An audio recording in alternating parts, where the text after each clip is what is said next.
Sir ಈಗ ಇನ್ನೊಂದ್ ಕಡೆ ನೀವು ಈ ಕಾವೇರಿ ನೀರನ್ನ ಉಳಿಸ್ಬೇಕು ಅನ್ನೋ ನಿಟ್ಟಿನಲ್ಲಿ ಒಂದಷ್ಟು ಹೋರಾಟ ಮಾಡ್ತಾ ಇದ್ದಾರೆ. ಈ ಹೋರಾಟದ ಬಗ್ಗೆ ಹೇಳಿ ಸರ್.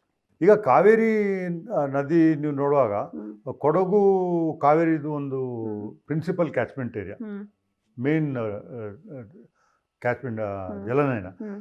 ಕಾವೇರಿ ನದಿಯಿಂದ ನದಿಗೆ ಒಂದು 33% ಡೈರೆಕ್ಟ್ ಕೊಡಗಿಂದ ಹೋಗೋದು, ಕೊಡಗಿನಲ್ಲಿ ಹುಟ್ಟೋದು ಕಾವೇರಿ ನದಿ. ಮತ್ತು 33% ನಮ್ಮ ಅರಣ್ಯ, ಕಾಫಿ ತೋಟ ಮತ್ತು ಗದ್ದೆಯಿಂದ ಹರಿಯೋ ಇದು ವಾಟರ್ ಅದು ಕಾವೇರಿ ನದಿಗೆ ಹೋಗೋದು.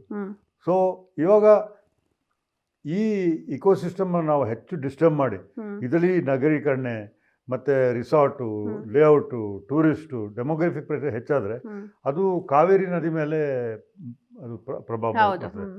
ಮತ್ತು ಕಾವೇರಿ ನದಿ ದಕ್ಷಿಣ ಭಾರತದಲ್ಲಿ 8 ಕೋಟಿ ಜನಕ್ಕೆ ನೀರು ಕೊಡ್ತದೆ. ಕರ್ನಾಟಕ, ತಮಿಳುನಾಡು ಮತ್ತು Kerala.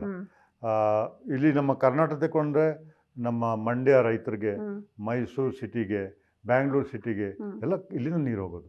Bangalore city 1.3 crore people. Most of the water is from Kaveri river. So ಇವಾಗ ಅದಕ್ಕೆ ನಾನು ಹೇಳೋದು, ಕಾವೇರಿ ಇದು ಕೊಡಗಿನ ರಕ್ಷಣೆ ಮಾಡೋದು it is in the national interest. 8 ಕೋಟಿ ಜನರಿಗೆ ನೀರು ಕೊಡ್ತದೆ. ಮತ್ತು 600 ಮೇಜರ್ ಇಂಡಸ್ಟ್ರೀಸ್, ಬೆಮೆಲ್, ಟೊಯೋಟಾ, BHLಗೆ, ನಮ್ಮ IT industries, they getting water from Kaveri. So protecting Kaveri is in the national interest. ಅದು ಒಂದು. ಮತ್ತು ನಮ್ಮ ಜನರಲ್ಲಿಂದ ನೋಡಿದ್ರೆ, ನಮ್ಮ ಮೂಲ ನಿವಾಸಿ ನಾವು ಕೊಡೂರಿದ್ದು ಬರ್ಬೋದು, ಕುಡಿಯ, ಐರಿ, ಅಮ್ಮಕೊಡ, ಬೇರೆ ಬೇರೆ ಕಮ್ಯುನಿಟಿ ಇದೆ. ನಮ್ಮದೆಲ್ಲ ಜನಸಂಖ್ಯೆ ಭಾಳ ಕಡಿಮೆ. ಸೊ ಹೀಗೆ ಇಲ್ಲಿ ನಗರೀಕರಣೆ ಮತ್ತು ಹೊರಗಡೆ ಜನ ಬರೋದು, ಸೇರೋದು, ನಮ್ಮದು ನಮಗೆ ಒಂದು ಇನ್ಸೆಕ್ಯೂರಿಟಿ ಬರ್ತದೆ. ಮತ್ತು ನಮ್ಮ ಒಂದು it's sort of a threat. ನಮ್ಮ ಸಣ್ಣ ಒಂದು ಜಾಗ, smallest district in Karnataka Kodagu, hardly 4000 square kilometre. ಅದರಲ್ಲಿ ಸಹ ಹೊರಗಡೆ ಜನ ಸೇರಿ ಬಂದರೆ, ಎಲ್ಲ ನಗರೀಕರಣೆ ಆಗಿಬಿಟ್ರೆ ನಮಗೆ ನಾವು ಎಲ್ಲಿ ಹೋಗೋದು? ಮತ್ತು ನಾವೇ ಎಕ್ಸ್ಟಿಂಕ್ಟ್ ಆಗಿರಲಿಕ್ಕೆ.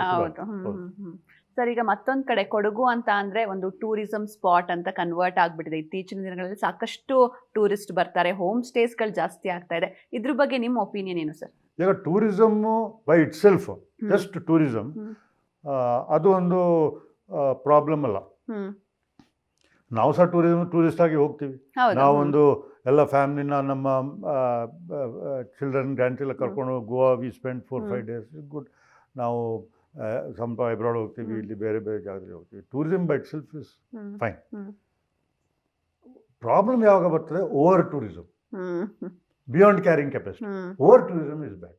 ಸೊ ಕೊಡಗಿನಲ್ಲಿ ಏನಾಗಿದೆ? ಓವರ್ ಟೂರಿಸಮ್ ತುಂಬ ಹೆಚ್ಚಾಗಿ. ನಮ್ಮ ಜನಸಂಖ್ಯೆ ಒಂದು 6 ಲಕ್ಷ, ಅದಕ್ಕಿಂತ ಸ್ವಲ್ಪ ಕಡಿಮೆ ಇರ್ಬೋದು. ನಮ್ಮ ವರ್ಷಕ್ಕೆ ಇಲ್ಲಿ ಟೂರಿಸ್ಟ್ ಬರೋದು 43 ಲಕ್ಷ.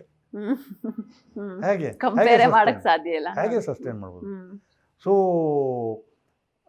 ನೀರಿದು ಸಮಸ್ಯೆ, ನಮ್ಮ ಗಾರ್ಬೇಜ್ ವೇಸ್ಟ್ ಮ್ಯಾನೇಜ್ಮೆಂಟ್ ಸಮಸ್ಯೆ, traffic problem and various other problems. So ಮತ್ತು ಇನ್ನೊಂದು, ಈವನ್ ಇವಾಗ ಟೂರಿಸ್ಟ್ ದೊಡ್ಡ ಸಂಖ್ಯೆಯಲ್ಲಿ ಬರ್ತಾರೆ through Nagarahole, through the forest. ಅದು ಸಹ it disturbs wild life. And wild ಲೈಫ್ಗೆ ಸ್ವಲ್ಪ ಇದು ಆನೆಗೆ ಸ್ಟ್ರೆಸ್ ಆಗಿ ಅದು ಇನ್ನೂ ಅಗ್ರೆಸಿವ್ ಆಗ್ತದೆ.